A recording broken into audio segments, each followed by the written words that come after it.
You are fighting a war you have already lost. Laziness is not the cause, your room is stronger than your will. Here is why surroundings, not mindset, keep your worst habits alive. Jonas is not lazy either, he is outgunned. Every Sunday, he plans a new life, yet by Wednesday, his room has destroyed it silently. Weekly, he promises to train, cook proper food, stop scrolling in bed, and quit takeaway. Monday feels easy because the plan is fresh. Tuesday becomes harder after overtime. Wednesday ends with his phone by the pillow, takeaway arriving, and the same game loading. Nothing mysterious defeated him. Quietly, his old life waited in the same places. One fact explains discipline. People repeat what surroundings make easy. Human brains link certain places or moods to specific actions. Someone may believe he chose to scroll, drink, snack, or game, yet a familiar signal often started the choice. Pressure makes this worse because tired people depend more on automatic routines and less on careful thought. The old you does not need to fight the new you. Waiting is enough until you become tired, stressed, lonely, or bored. Clearly, Jonas did not need another motivational speech. What he needed was to remove the equipment that kept rebuilding yesterday. First, he moved his phone charger into the kitchen. Next, he deleted the food delivery account instead of hiding the application. Finally, he removed saved cards, packed lunch, and placed training clothes by the door. Small changes sound simple, so people chase dramatic answers. However, each change altered which choice required effort. Bedtime scrolling now meant leaving the room. Ordering food now meant reinstalling the account and entering payment details. Starting training now required only putting on clothes already prepared. Think of this as making it harder to be bad and easier to be good. Society now does the opposite. Companies spend billions removing every pause between desire and purchase. Dinner arrives after 3 taps. Gambling sits inside a pocket. Pornography requires no journey, no social risk, and almost no waiting. Entertainment never ends because the next clip, episode, or argument starts automatically. Predictably, people blame themselves for lacking discipline inside systems built to defeat hesitation. Yet fixing your room does not remove the hidden tax on change. After that, friends, family, boredom, and stress demand the old version of you back. Soon, I will explain the identity tax, the social price of change, and why most people cannot afford it. Later, you will see how Mikhail nearly lost everything paying it. To understand how we lost control, look back to when failure could mean death in winter. Unlike Jonas, his ancestors could not hide from failure with one tap. Inside a Norse household, there were few easy escape routes. Daily choices followed weather, livestock, stored food, firewood, and shared labor. Winter preparation began months before hunger arrived.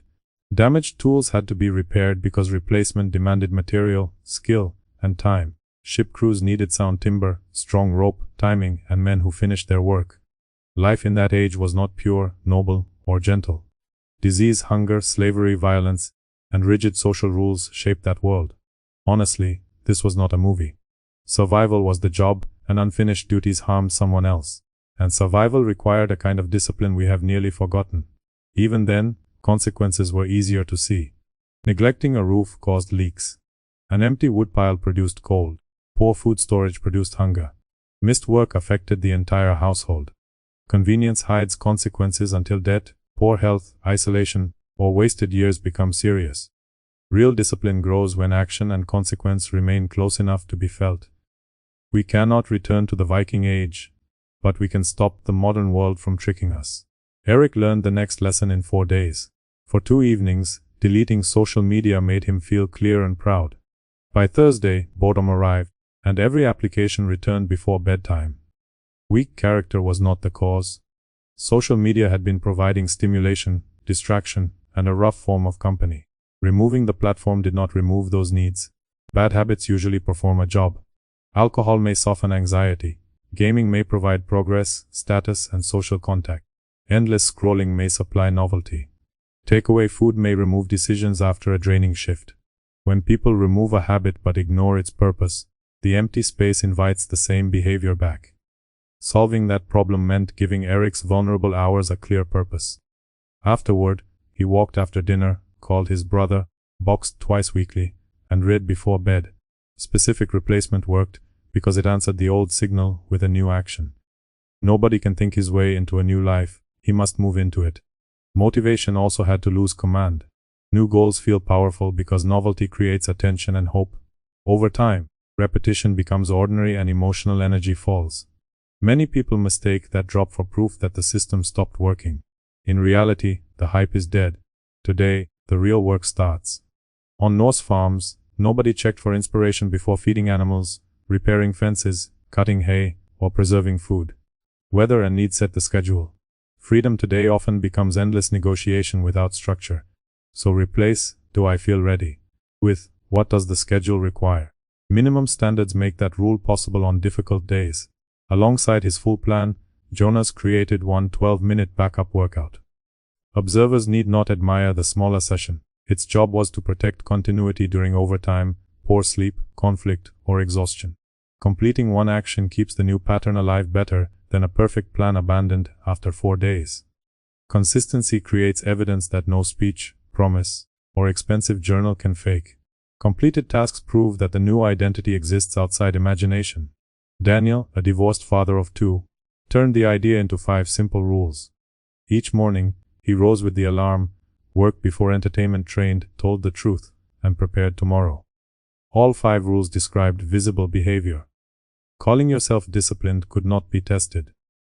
Leaving the phone outside the bedroom could. Morning reviews and evening marks kept Daniel honest. Missing once triggered correction the next day.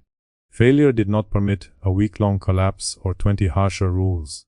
Shame often sends people back toward the relief they are trying to escape. Responsibility works better because it asks what failed and what must change. Self-disgust only creates another painful mood that demands numbing. At this stage, the 24-hour test becomes useful. Wake on time, avoid the phone, eat the planned meal, finish one duty, train, prepare tomorrow, and record it. This is not a to-do list. Instead, treat it as a diagnostic test for your life. Fail one part and you do not quit, you repair the system that produced the failure. Single days will not complete the transformation. Still, one honest day turns fantasy into evidence and exposes where the old routine controls you. Pause for a second. Picture one friend who makes it harder for you to become better. That is the tax you are already paying. Now you must pay the identity tax consciously. And this is where most people turn back. Mikhail quit drinking after every ruined weekend, followed the same group, bar, and promised to leave early. Several friends respected his choice. Others mocked him, bought drinks after refusals, and treated his boundary as an insult. Without preaching, Mikhail never called them enemies or claimed superiority. Rather, he changed his availability, met supportive friends for coffee, left early, and avoided nights built around alcohol. Such social cost is the identity tax. Belonging may shrink before healthier relationships appear. Across Norse communities, conduct and reputation also shaped how people judged one another. Legal assemblies, kinship duties, shared labor, and public memory made reliability important. Honor involved more than fighting. Keeping agreements, supporting a household, defending kin, and meeting obligations shaped a man's standing. Popular culture reduces Viking life to axes, beards, raids, and loud declarations. More useful ancestral wisdom says identity came from repeated conduct that affected other people. Children now notice whether a parent keeps promises. Partners notice preparation more than speeches. Coworkers notice who completes difficult work without turning competence into theater. Close friends notice whether boundaries survive inconvenience. Not everyone from your old life is an enemy. Skeptics remember the last 5 transformations that ended 2 weeks later. Respect is earned when the new behavior survives long enough to become believable. Hard days provide the next test. Relapse rarely arrives after a calm morning and 8 hours of sleep. Usually, it appears after rejection, conflict, financial fear, loneliness, alcohol, travel, or an empty weekend. Preparation therefore needs if-then plans. Following furious shifts, Jonas walks 20 minutes before entering home. Should Daniel miss training, he completes the minimum session the next morning. Whenever friends pressure Mikhail to drink, he leaves instead of debating. During any moment when Eric starts scrolling in bed, the phone returns to the kitchen. These plans matter because crisis makes improvisation worse. Meanwhile, your worst habits know what to do when pain arrives. Better routines should not enter emergencies without instructions. Long-term change becomes stable when useful actions turn ordinary. Recurring training sessions remove daily bargaining. Shopping lists reduce impulsive meals. Automatic savings protect money before mood can spend it.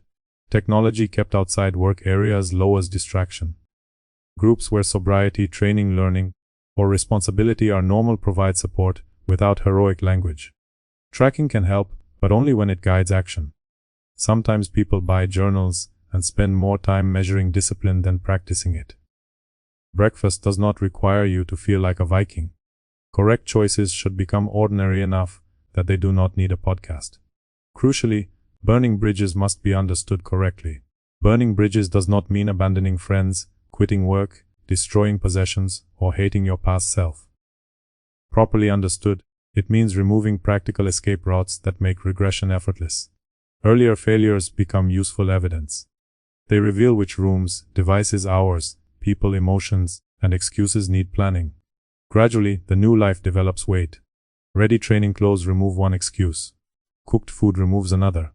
Money moves automatically. Supportive friends know the boundary. Sleep follows a schedule.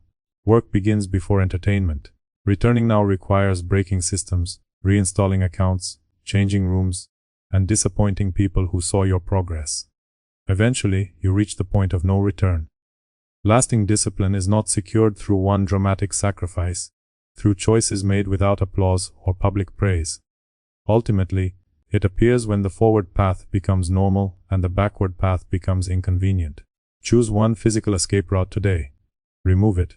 Put one fixed action in its place. Tomorrow, repeat that action without waiting for applause, anger, or inspiration. No bridge needs a cinematic fire. Neglect can destroy it more effectively. Once you stop walking back, the old route loses authority. Gone is the bridge. Forward, start walking.